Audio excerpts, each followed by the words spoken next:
Père, nous pouvons qu'être heureux d'avoir ta foi, que tu nous permettes ta foi, cette foi qui nous dépasse, cette foi qui est au-delà de nous-mêmes, cette foi que nous désirons embrasser. Car nous savons que sans la foi, nous ne sommes rien, Père.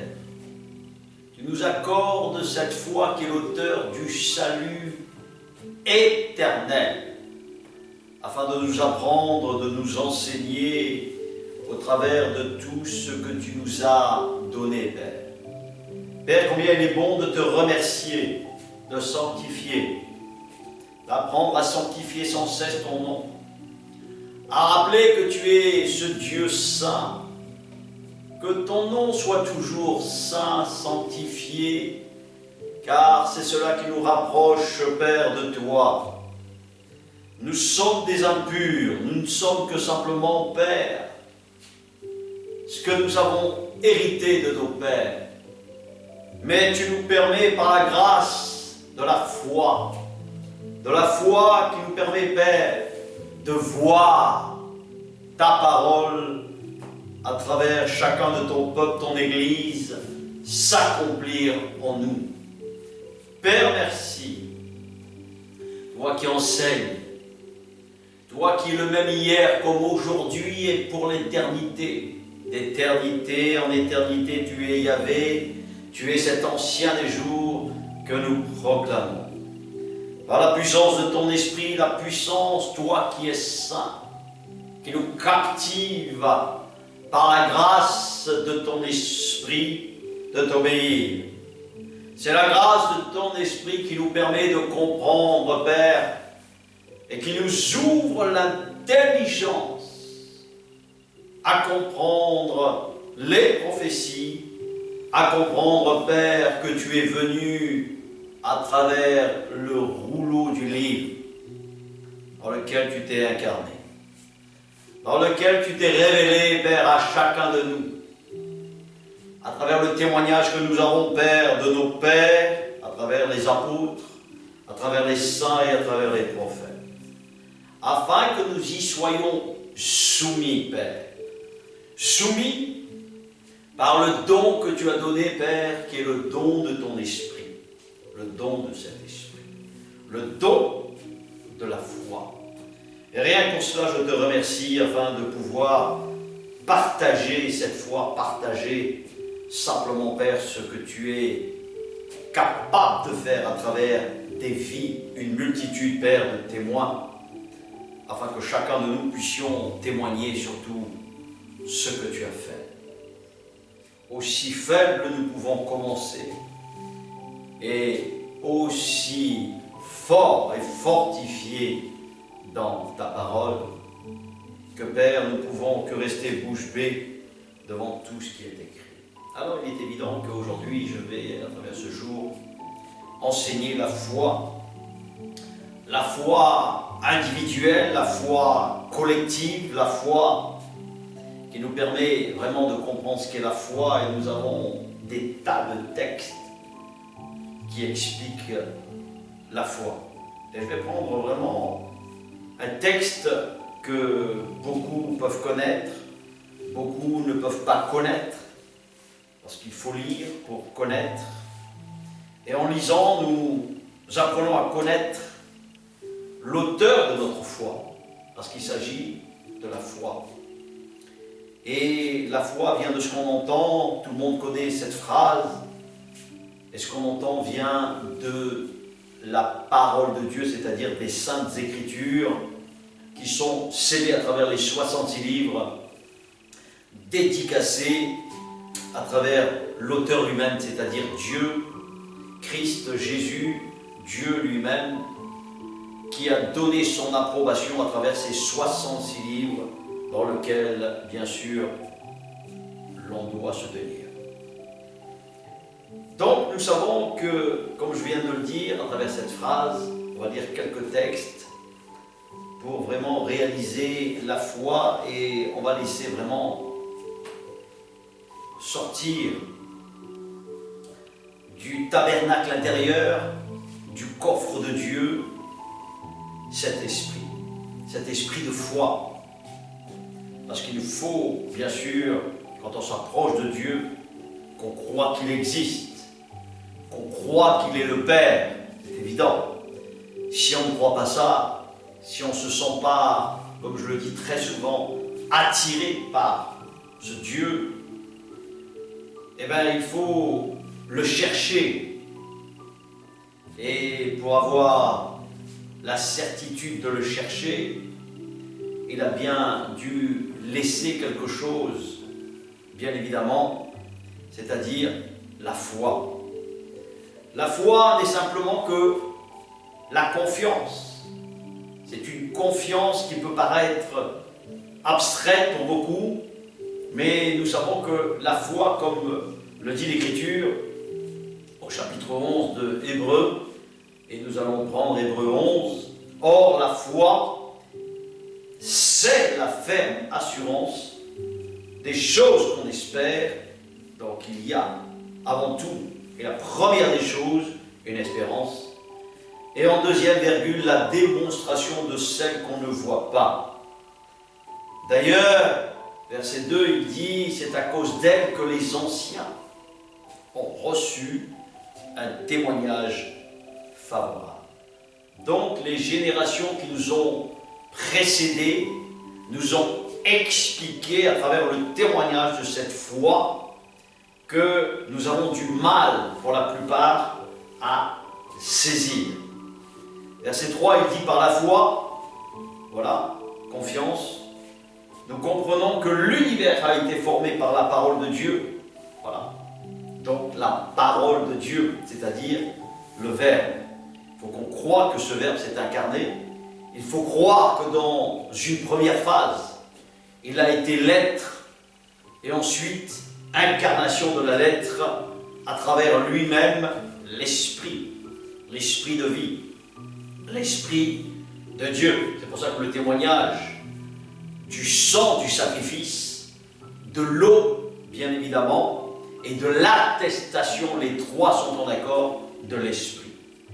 Donc nous comprenons une chose, que le monde a été formé par la parole de Dieu, de sorte que le monde visible n'a pas été fait, bien évidemment, uniquement qu'à partir des choses visibles.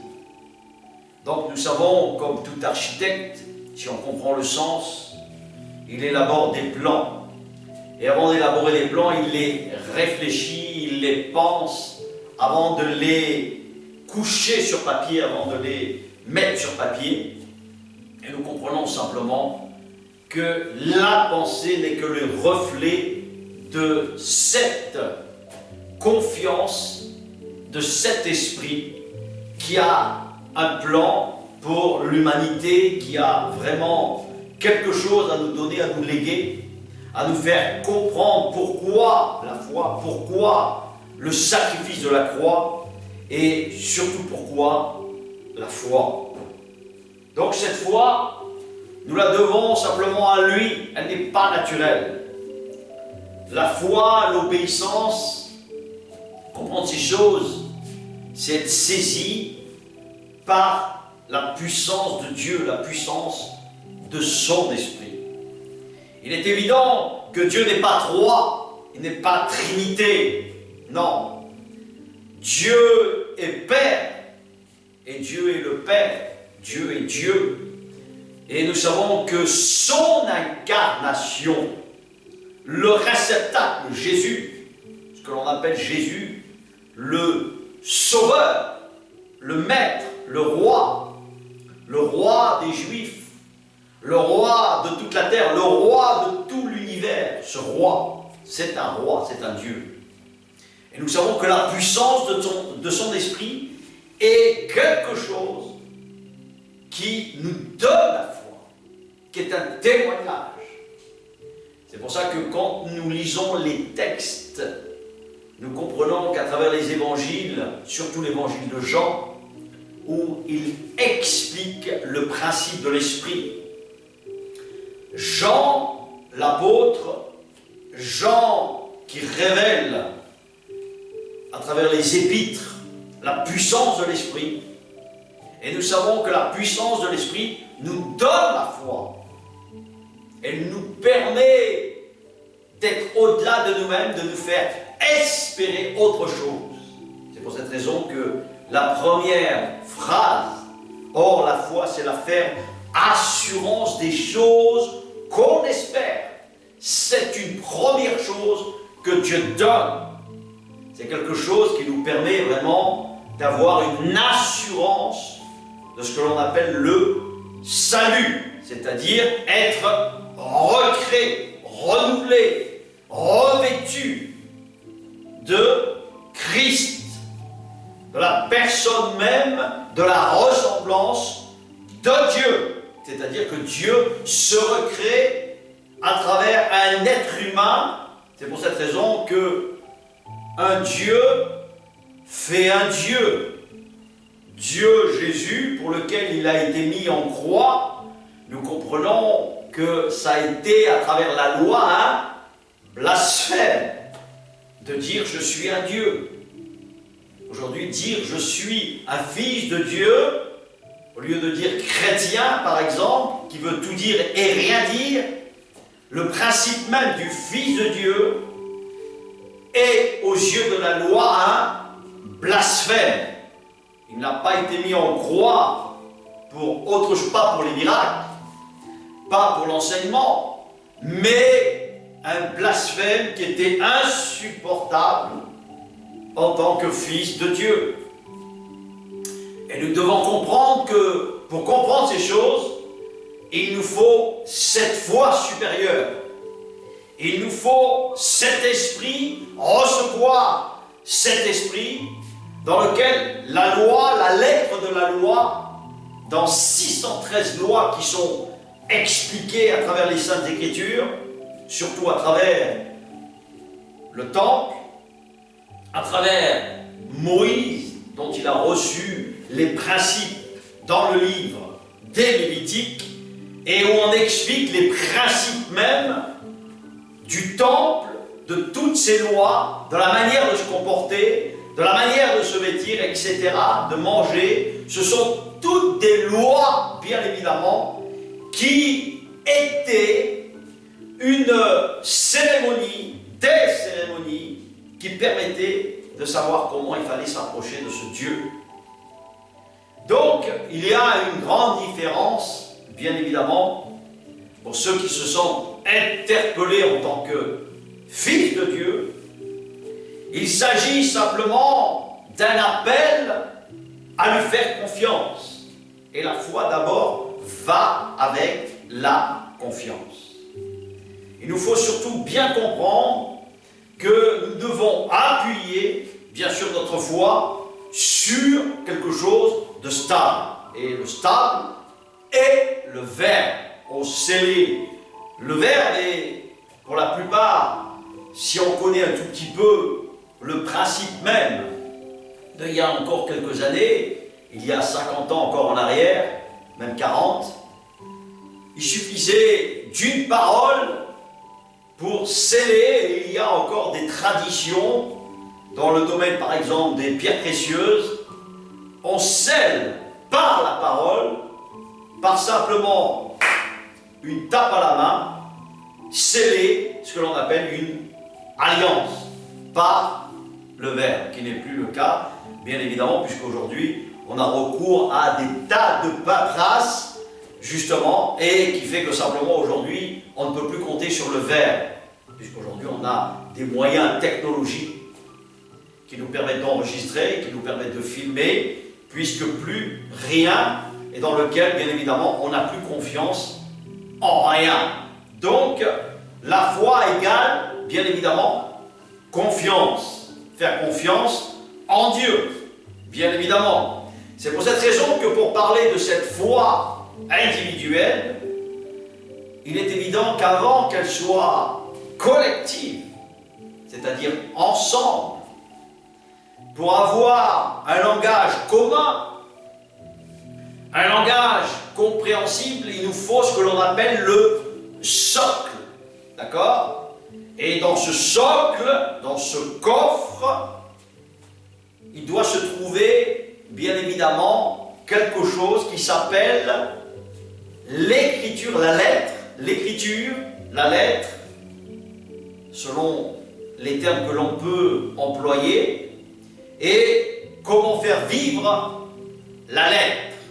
Et nous savons que le seul qui a été capable de faire vibrer la lettre, de vivre la lettre, c'est en effet le Fils de Dieu. C'est-à-dire Dieu lui-même, quand il dit dans le livre de la Genèse, faisons, donc ils étaient bien deux, ils n'étaient pas seuls, ils sont deux, mais ils marchent ensemble, ils s'accordent ensemble, et il est évident qu'ils ont la possibilité, comme il est écrit, faisons l'homme à notre image, selon notre ressemblance. Donc nous comprenons que l'individualité dans la foi n'est pas quelque chose, on va dire, existentiel uniquement pour exister individuellement. Non. Non. Le principe de la foi est de devenir collectif, c'est-à-dire une famille. C'est pour cette raison que si on ne parle pas le même langage, de la même Église de Dieu, du même état d'esprit, il va y avoir division, incompréhension, comme aujourd'hui, bien évidemment, on ne sait plus ce que veut dire la foi. On ne sait plus, en fait, où est le véritable Dieu d'Israël, le véritable Dieu, à travers Jésus, et son Saint-Esprit, l'Esprit de Dieu. Et pour comprendre ces choses, il nous faut toujours lire, méditer, réfléchir, étudier et bien évidemment avoir une relation, c'est-à-dire parler avec Dieu, avec le Père. C'est pour cette raison qu'on prend le sens du Fils pour revenir au principe fondateur de la foi. Cette ferme assurance, elle est donnée à travers une chose qui est la croix. Et la visitation de cet esprit, ce plan parfait de la croix, nous devons vraiment saisir que cela représente, quand je regarde la croix, un acte de trahison, un acte de lâcheté, un manque de foi de celui qui s'appelle Christ, qui s'appelle Dieu, qui s'appelle lui-même Yahvé, Elohim, Yahshem, comme simplement on le donne dans les textes hébreux. Mais nous savons que tout a été créé par lui, pour lui. Il s'autosuffit lui-même, mais en même temps, nous savons que Dieu nous permet cette fois pour nous permettre d'être ensemble et comprendre le principe de la foi collective. Pourquoi je dis collective? Parce que simplement, on doit comprendre le principe fondateur de la famille, de la structure, du statut de l'homme, de la femme, et bien sûr, reproduire cette chaîne. Si nous voyons un tout petit peu et que nous étudions depuis la Genèse, et si on y réfléchit vraiment en étudiant, nous comprenons que Dieu a créé tous les êtres selon les espèces. Donc la reproduction est toujours, bien évidemment, une reproduction d'un chien avec un chien, un lion avec un lion, un serpent, etc., etc. Donc nous comprenons que ce côté reproducteur, selon l'espèce, permet une chose importante, de faire quoi? De faire une chose que ce côté instinctif donne un tout petit peu l'ombre de ce que Dieu explique selon l'image, selon la ressemblance de Dieu. y a un caractère, bien évidemment, qui est supérieur, puisque nous pouvons raisonner, nous pouvons créer, nous pouvons surtout, et la chose la plus exceptionnelle que nous avons, c'est de choisir. C'est pour cette raison que quand on parle de foi, c'est une question de choix, d'exister individuellement, ou d'exister pour reproduire, c'est-à-dire collectivement. Aujourd'hui, nous avons toutes sortes de systèmes, à travers, bien évidemment, les gouvernements, qui n'est que le reflet, en fait, de ce que Jésus a annoncé, le royaume de Dieu.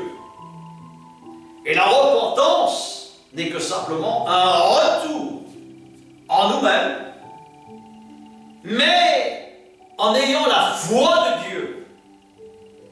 Mais avant d'avoir la foi de Dieu, Dieu va nous permettre individuellement, puisque la plupart des nations ne le connaissent pas, et nous savons que si on connaissait Dieu, nous comprendrions ses commandements. Non les lois cérémoniales, les lois rituelles, dans lesquelles, comme je le disais tout à l'heure, il y a 613 lois à observer. Mais on ne parle pas de ces lois-là. On parle simplement des 10 commandements. Il n'y en a que 10.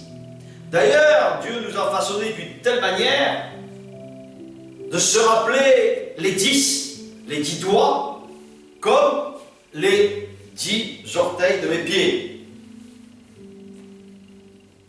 Donc nous savons que chaque doigt représente quelque chose d'important pour nous rappeler la main à la tête, pour pouvoir raisonner, réfléchir, pour pouvoir créer, bien évidemment, puisque nous sommes des êtres qui pouvons créer, qui pouvons penser, et comme je le disais tout à l'heure, Dieu a pensé cette terre, cette création, de manière parfaite. D'ailleurs, il a béni un jour.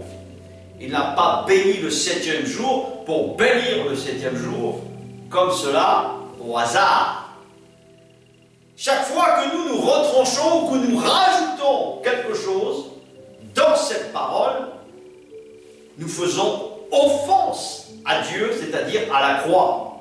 Nous offensons le cœur du Père. Et offenser le cœur du Père, ne pas être à ses rendez-vous, à son rendez-vous essentiel. Un père de famille, comme tout père de famille, est bien évidemment déçu de ne pas voir son fils le 7e jour. Exemple. Donc nous savons que cet esprit, quand nous le recevons, il nous permet de fonctionner, de penser comme Dieu. Mais bien évidemment, on n'est pas des êtres parfaits en claquant de la baguette magique comme Harry Potter ou ma sorcière bien-aimée, ou en faisant toutes sortes de prières bizarres qui ne sont que des sacrilèges, puisque la foi est la réalité du choix de changer. C'est pour cette raison que Jésus, Dieu, Jean-Baptiste, l'apôtre Paul, le dernier des derniers des apôtres, Pierre, nous appelait à la repentance et de nous préparer à ce royaume de Dieu, d'avoir cette espérance qu'il va y avoir un monde meilleur, mais un monde parfait, dans lequel nous allons y entrer, qui s'appelle le millénaire. Et ceux qui sont en Christ, c'est-à-dire les prémices de Dieu, les vrais fils de Dieu, se relèveront de la mort, bien évidemment, pour régner avec lui. Et nous savons que toute l'Écriture, elle nous enseigne pour une chose, que la foi Et nous savons que beaucoup, depuis des générations, n'ont même pas entendu parler de l'Évangile. Nous savons que beaucoup sont morts sans connaître Jésus. Ça ne fait pas d'eux des gens où c'est terminé. Absolument pas. L'Écriture relate à travers Ézéchiel 37, il faut le lire, comme Ésaïe chapitre 26. Et je te laisse, et je laisse le soin de lire ces passages qui sont importants, Ézéchiel 37, Ésaïe 26, et comme nous le savons, c'est le livre de l'Apocalypse chapitre 20 qui rappelle ces choses, mais ce n'est pas mon thème, puisque mon thème est la foi. Chaque fois que je donne un enseignement, c'est simplement pour permettre de comprendre surtout tous les ingrédients de la consécration de cette parole. Et la consécration amène à enfanter des révélations. Et les révélations, elles viennent à force de méditation, à force de réflexion, à force de prière. Voilà. Et toutes ces choses, elles se font parce qu'il y a une seule Église dans le monde, localement et universellement, qui parle ce langage. Il y a, bien évidemment, dans une ville, une ou plusieurs personnes qui connaissent le vrai Dieu, qui enseignent le véritable héritage de la foi en Christ, en Jésus de Nazareth, en Jésus-Christ, en lequel nous nous appuyons. Et il nous faut nous appuyer, bien évidemment, sur cette foi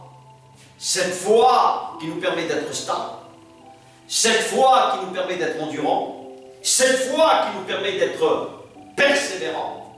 Ce n'est pas une foi qui est comparative, ce n'est pas une foi qui est là pour se rivaliser, c'est une foi, bien évidemment, que nous soyons premier ou dernier ou premier, qui nous amène à croître, à changer. Le tout, c'est d'y arriver.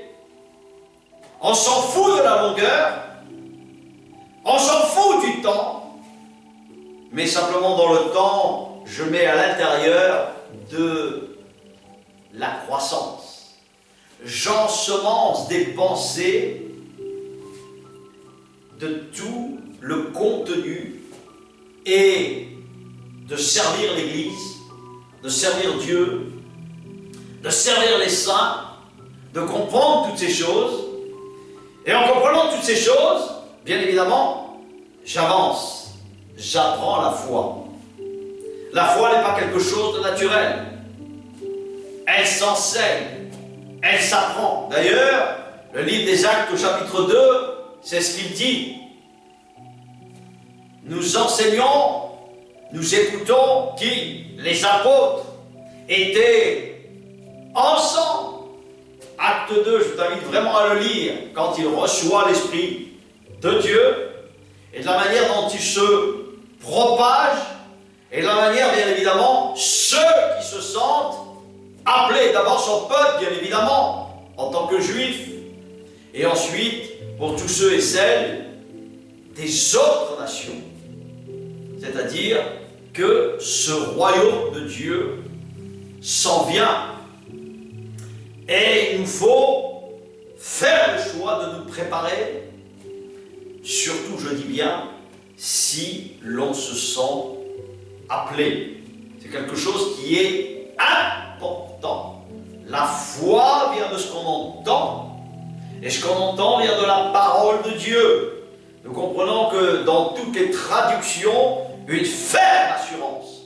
Nous savons que cette foi est surnaturelle, elle n'est pas une foi ballotante, comme l'explique le frère Jacques dans l'épître de Jacques.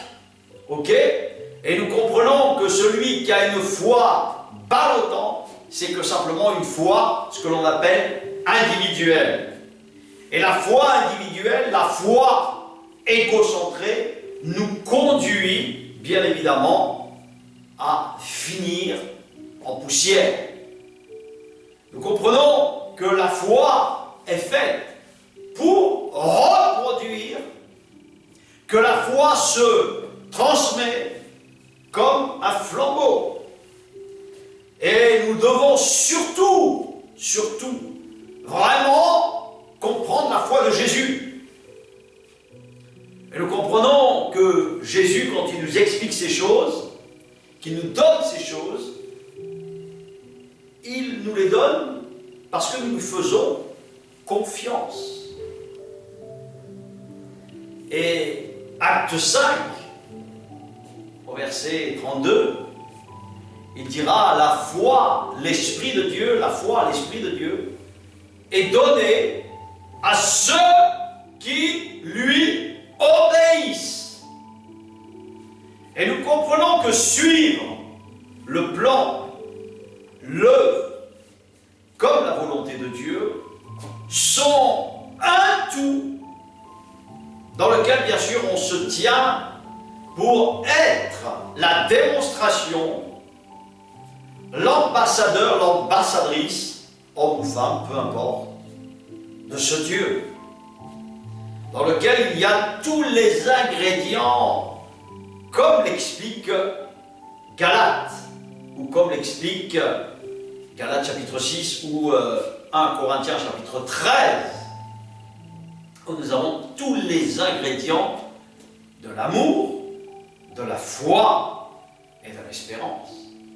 Ce sont ces trois choses qui comptent. Et nous savons qu'il faut alimenter. Et pour alimenter, il faut laisser le Saint-Esprit de Dieu, le Saint des Saints, la puissance du Saint, la puissance de Dieu, la puissance de cet Esprit, qui est surtout le moteur, l'essence de la foi. Et bien évidemment, elle permet par la suite, par cette démonstration, par le verbe, par l'annonce, d'intensifier de manière collective. La foi n'a pas besoin de publicité, elle est la publicité même. Eh oui. La foi est une réalité, un fait qui démontre la justice de Dieu, la paix de Dieu, la bonté de Dieu, la générosité de Dieu, etc. Nous savons que tous les ingrédients se trouvent dans ce livre, mais si nous ne nous mettons pas d'une autre, avec notre esprit et la foi de Dieu, la foi de Jésus, nous n'y arriverons pas. Il nous faut alimenter et ne pas rester égocentré à travers la foi. Il y a une démonstration d'ailleurs, Jésus, c'est ce qu'il dit. Ne mettons pas une lampe sur une table ou sous la table. Ne doit-on pas être le sel de la terre, la lumière? Tous ces mots qu'il donne est une représentation en tant que fils et non serviteur, non au service d'eux. C'est plus devenir fils. Et ça, c'est se sentir appelé, se sentir attiré. Et Dieu est tellement bon que nous comprenons juste une chose, qu'il nous donne quelque chose de fabuleux, le don de son esprit. De l'aimer, c'est le premier des commandements. Et aimer vient, qui est exactement le même, sans semblable, individuel, collectif. Collectif, individuel, amène la famille de Dieu. C'est comme une famille naturelle.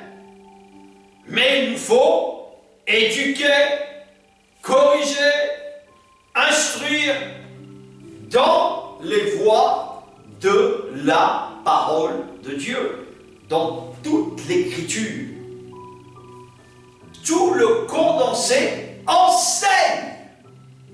c'est pas un esprit comme ça, le Saint-Esprit, et faire tout et n'importe quoi sans même guide, sans même avoir la boussole.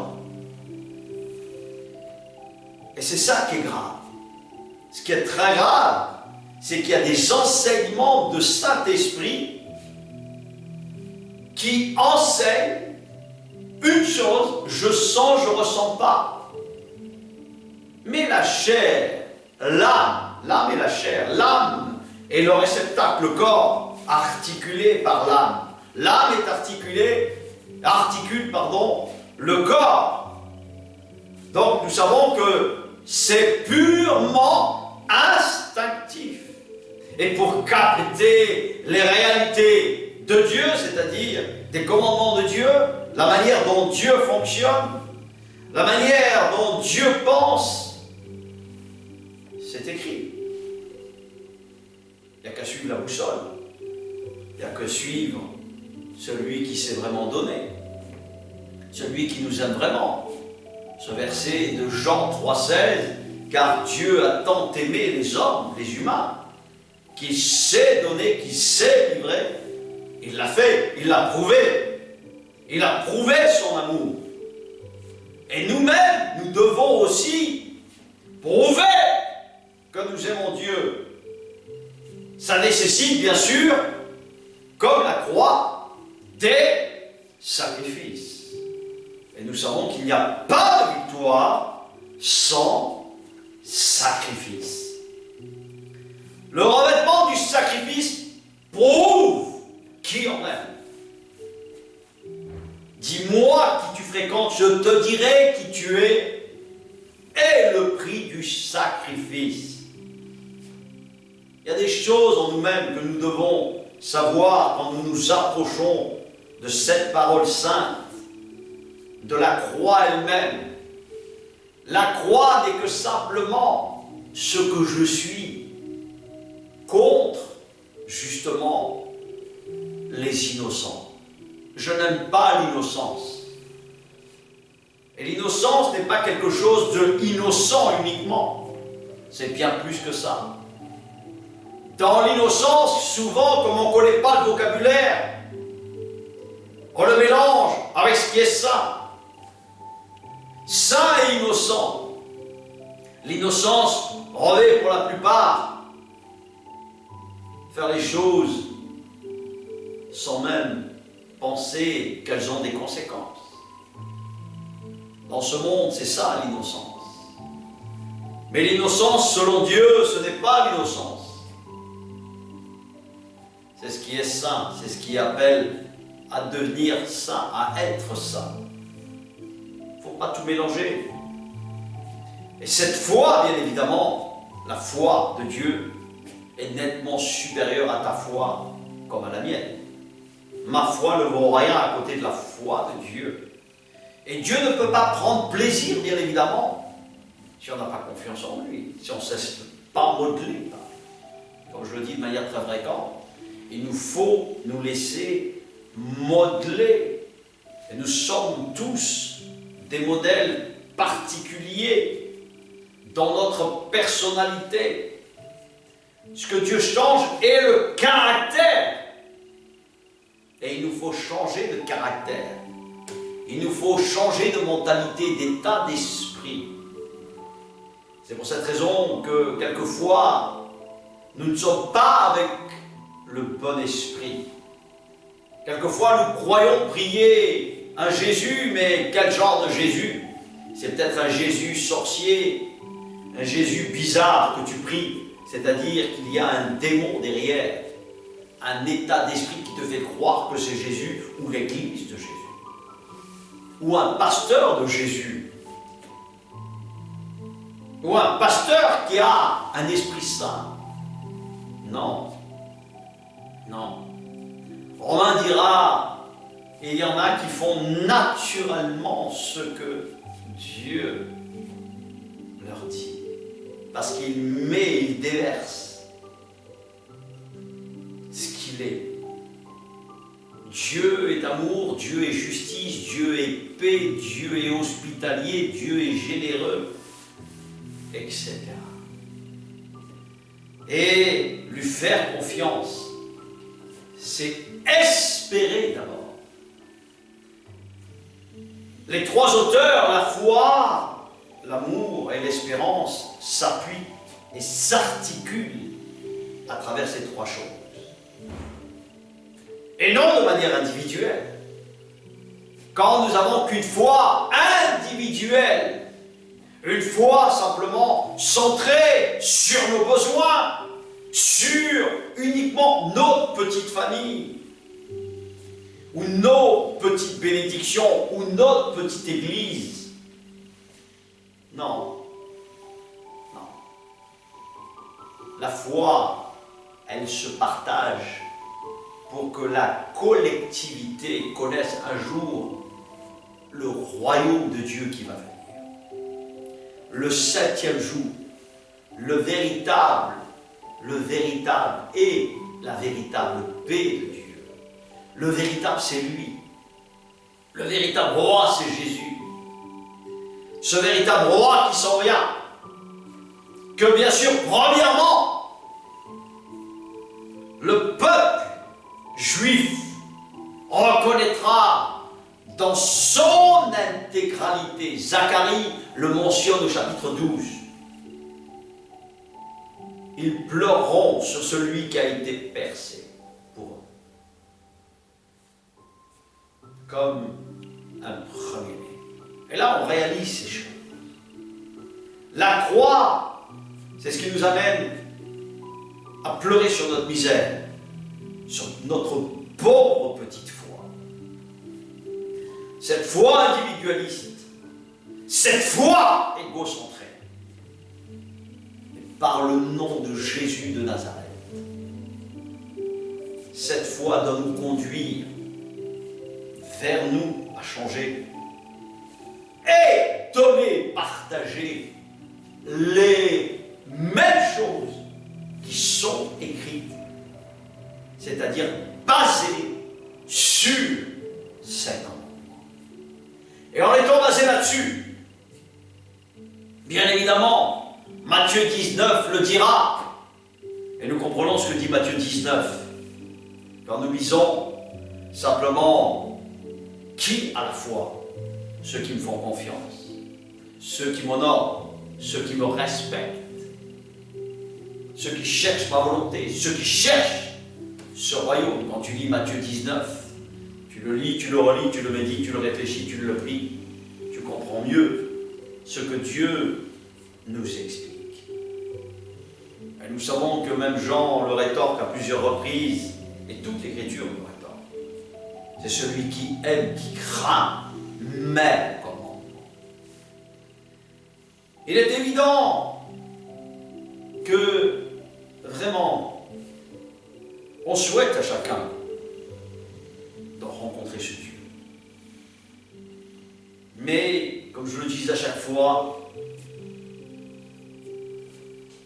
on annonce, on partage, mais jamais forcer ou faire subir la foi. Ou simplement faire, comme certains le font, comme c'est l'opium, comme on le dit souvent, et qu'on entend très souvent, qui est l'opium du peuple. On ne croit pas pour croire. On n'a pas la foi pour avoir la foi. La foi est authentique. La foi est articulée pour partager, pour être une démonstration de fait, de tangibilité. La foi doit être manifestée, comme le dit l'Écriture, la démonstration de ce que tu crois en ce Dieu, en ce Christ, en ce qu'il a fait. Que l'on dit, oui, certainement, cette personne est fils ou fille de Dieu. Cette vision de voir, pour soi comme collectivement, montre une chose, que tu appartiens au vrai Dieu, au vrai Jésus, à celui qui a compris le sens de la Pâque, de la croix, qui a compris son plan. Parce que Dieu parle à travers cette parole, mais bien évidemment, puisque lui-même nous a laissé le don de lui-même, le don, je dis bien, de lui-même, son don, c'est le don de soi, c'est-à-dire le Saint-Esprit, sa puissance. Christ, c'est sa puissance. Et cette puissance, nous en avons accès. Nous pouvons saisir comme l'air que nous respirons naturellement. Et cet air n'est que simplement comprendre comment nous devons utiliser pour que les miracles, les prodiges, les signes, comme le prophète Joël nous le dit, depuis les actes des apôtres, cette puissance existe. Et en son nom, nous savons que la puissance, il faut qu'elle soit aussi bien individuellement que collectivement. On ne fait pas des miracles pour faire des miracles. Ce n'est qu'un cadeau de Dieu. Mais ensuite, on doit aller plus loin pour avoir cette foi de Dieu. Il y a le process, une graduation de pousser plus loin pour avoir accès aux richesses de ce livre, faire vivre Dieu, Jésus. Ce n'est plus moi, comme il est écrit, qui doit vivre, mais Christ. Christ est l'ensemble de nous préparer à celui qui revient, à Jésus. Jean-Baptiste préparait. Et aujourd'hui, les fils préparent, les filles préparent la venue pour régner, avoir le poste que Dieu lèguera à chacun d'eux, nous placera dans des villes, dans des pays, pour régner avec lui. Et dans cette attente, nous devons donner cette espérance du royaume de Dieu. De nous préparer. Et la préparation est le chemin étroit qu'il faut prendre. Ce n'est pas un large et spacieux chemin que l'on emprunte, non. C'est un chemin de sacrifice, de choix. Il y a des choix toujours à faire. Et la foi est un choix. De lui faire confiance dans tout ce qu'il dit, que c'est pour mon bonheur et pour le bonheur de tous. C'est pour cette raison que quand vraiment on veut s'appuyer sur la foi, on s'appuie sur quelque chose, ou la boussole de Dieu ou rien. Avec Jésus, c'est ou tout ou rien. Nous avons des frères qui prêchent ce genre de choses, comme dit Paraparsian, qui a un thème qui s'appelle « Tout ou rien », qui était un homme de foi exemplaire, comme son père spirituel était Armstrong.